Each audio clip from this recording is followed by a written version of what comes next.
soutiens issus du gouvernement Macron. Alors je sais bien, vous allez nous parler de la technostructure, encore que, semble-t-il, à vous entendre, grâce à votre coup de gueule, vous avez terrassé cette technostructure ou nous prenons le chemin de la terrasser sur Ascoval. Mais nous avons, nous, peine à les trouver, ces soutiens issus du gouvernement Macron. Seine-Nord, désengagement de l'État.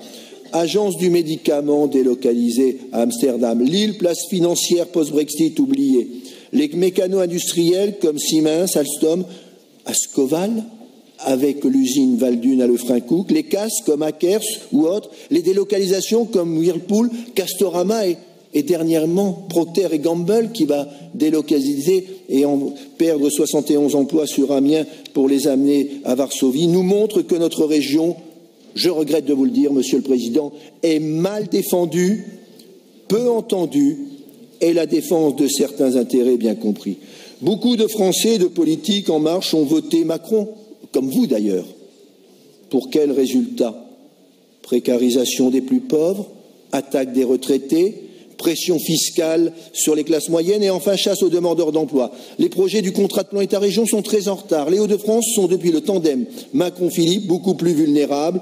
Vous nous parlez de technostructure, c'est quoi la technostructure? Nous ne nous félicitons pas du rabaissement de notre région, ni non plus de son inefficacité. La plainte contre le cynisme d'État ne produira rien, Monsieur le Président.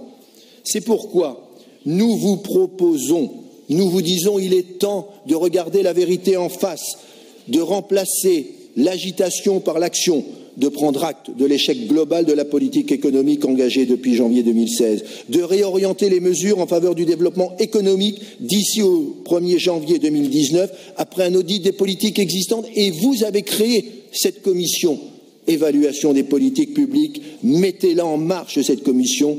Décidez, entre autres, sans délai, de suspendre les aides aux entreprises si elles ne sont pas assorties d'un engagement en retour en termes d'emploi. Voilà les quelques propositions très simples, très concrètes que le groupe Rassemblement National vous fait. J'espère que cette voix qui est la voix de la raison, j'aurai su la faire entendre à l'ensemble de cette Assemblée. Je vous remercie.